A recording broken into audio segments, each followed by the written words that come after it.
Bueno, y momento de enlazarme con el gobernador de Chihuahua, Javier Corral. Señor gobernador, muy buenas noches. Muy buenas noches, Leonardo. Un saludo con mucho gusto. Oiga, cuatro temas le quiero plantear, gobernador, agradeciéndole mucho que converse con nosotros. El primero es cómo van las pláticas con la Federación, como la Cámara de Diputados, para el tema de los dineros. Entiendo que ese va a ser uno de los grandes asuntos de las próximas semanas. ¿Qué recibe Chihuahua? ¿Qué reciben el resto de las entidades? ¿Cómo en suma se reparte el presupuesto? Hay una primera reunión para el próximo lunes 30 de la CONAGO con el secretario de Hacienda para revisar el tema del paquete económico 2020, particularmente el presupuesto de egresos de la Federación. Ahí nosotros vamos a expresar nuestras preocupaciones sobre la disminución en términos de las participaciones y aportaciones federales y también del recorte de la inversión federal en Chihuahua, que entiendo se reproduce en varias entidades del país.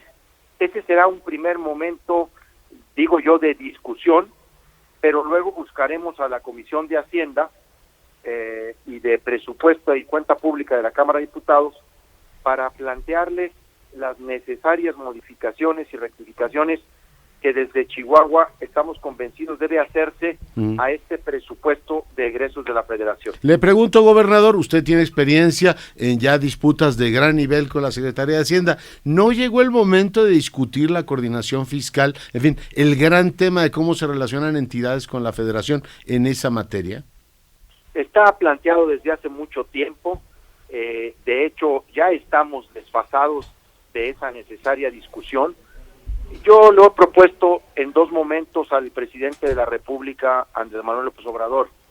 El 4 de enero de este 2019, en Ciudad Juárez, cuando el presidente López Obrador acudió para presentar el decreto de estímulos fiscales a la zona norte de México, le planteé la necesidad de convocar a una convención nacional hacendaria para discutir el desfasamiento, la inequidad y finalmente la injusticia en la que se ha vuelto el convenio de coordinación fiscal, que ya no da ni siquiera para superar la inflación, porque bajo esta fórmula, el actual proyecto económico 2020, en términos reales, los estados perdemos en participaciones y aportaciones con relación al presupuesto que estamos ejerciendo. En números redondos, gobernador, ¿cuánto estaría aportando Chihuahua y cuánto le devuelven? Nosotros mandamos $1 a la Federación y nos regresan 42 centavos, pues a diferencia de otras entidades del sureste del país, en el que entregan $1, le regresan 5, a otras 6, a otras 7.20, etcétera. Nosotros creemos que debe reformarse la ley de coordinación fiscal, no solo en términos de los criterios y los elementos de la fórmula de distribución, sino del porcentaje de entrada de distribución de la recaudación federal participable. Se quedó en 80-20 desde hace ya mucho tiempo. Esta ley viene desde el presidente López Portillo. Sí. De todo lo que la recaudación, de todo lo que recauda la Federación, solo un 20% se redistribuye a estados y municipios. El 80% se lo queda la Federación. Esto no puede continuar así. Hay distintas iniciativas que a lo largo de las últimas legislaturas se han presentado en el Congreso de la Unión. Yo mismo presenté una de ellas hace ya varios años para cambiar la fórmula del 80-20 por el 70-30, pero también los criterios y los elementos que distribuyen a su vez ese porcentaje que constituye el fondo federal participable. Entre ellos, por supuesto, ingresos propios, medidas de combate a la ilusión y a la evasión fiscal, transparencia, rendición de cuentas, combate a la corrupción, en fin, hay una serie también de elementos que habría que adicionar a la fórmula para hacer no solamente más equitativa, sino más transparente la distribución. Comprendo. Gobernador, le pregunto, el país tiene 1000 problemas, Trump nos acaba de agradecer que le estemos haciendo el trabajo sucio en las fronteras sur, tenemos el INVIPE, o sea, el número, por supuesto, de delitos que se cometen en este país, y en el Senado de la República se está discutiendo en clave política esto de si se aparecen poderes en tal o cual entidad. ¿Le parece a usted esto serio? Pues a mí lo que me parece es que se ha colocado sobre la política del país, un ánimo persistente de revancha, de polarización, de división. Realmente estamos muy lejos de los supuestos en los que cabría utilizar una figura tan delicada, tan seria como es la división, la desaparición de poderes en una entidad. Es golpeteo político. No ve más que eso. Son formas de presión indebida que se ejercen desde actores políticos vinculados al gobierno para responder a los gobernadores que hemos venido difiriendo, pues no solo del paquete económico 2020, sino de un conjunto de medidas que están planteadas por el gobierno federal con las que no estamos de acuerdo, y entonces se colocan este tipo de medidas, vamos a decir, de rencilla política para distraer el debate fundamental. Por ejemplo, la delicadísima regresión que estamos teniendo en materia educativa el país en este momento. Ya. Gobernador, le pregunto, ¿ve usted que el PAN está a la altura de los requerimientos de este país? ¿Qué obtiene salvación el Partido de Acción Nacional?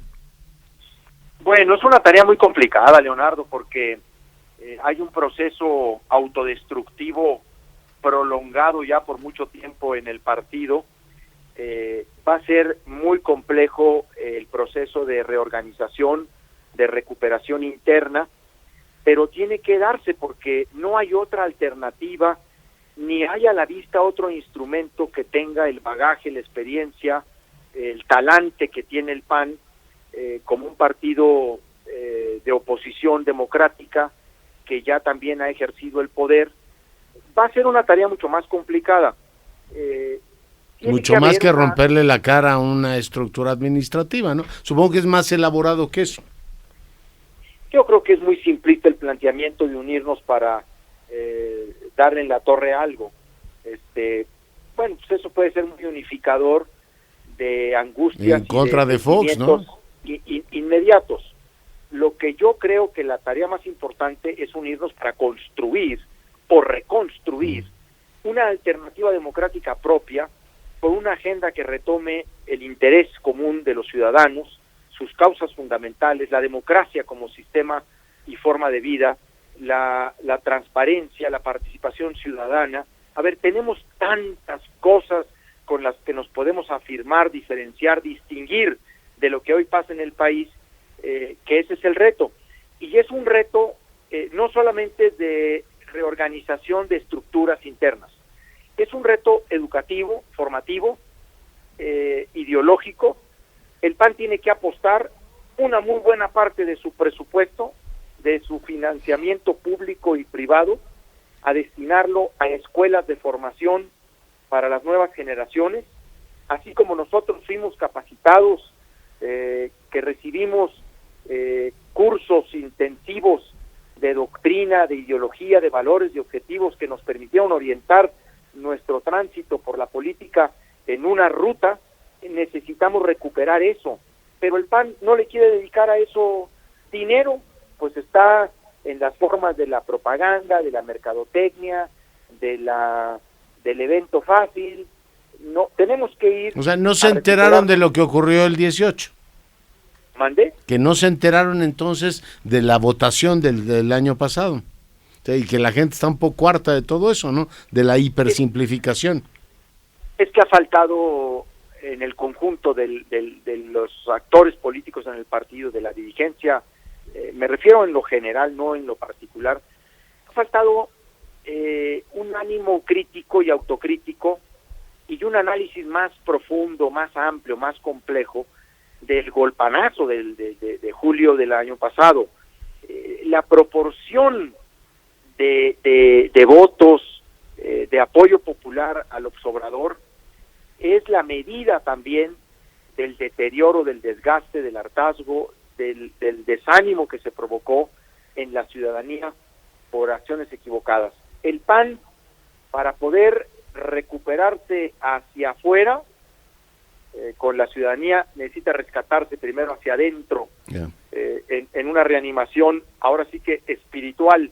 Me refiero espiritual a encontrar de nueva cuenta, a cultivar de nueva cuenta los motivos originales por los que nosotros participamos en política, que tiene que ver con una visión de futuro y que tiene que ver con un sentido ético de lo que es la misión. Comprendo. De pertenecer a un partido político. Pues, gobernador, me cae la guillotina, le agradezco muchísimo que haya estado esta noche con nosotros.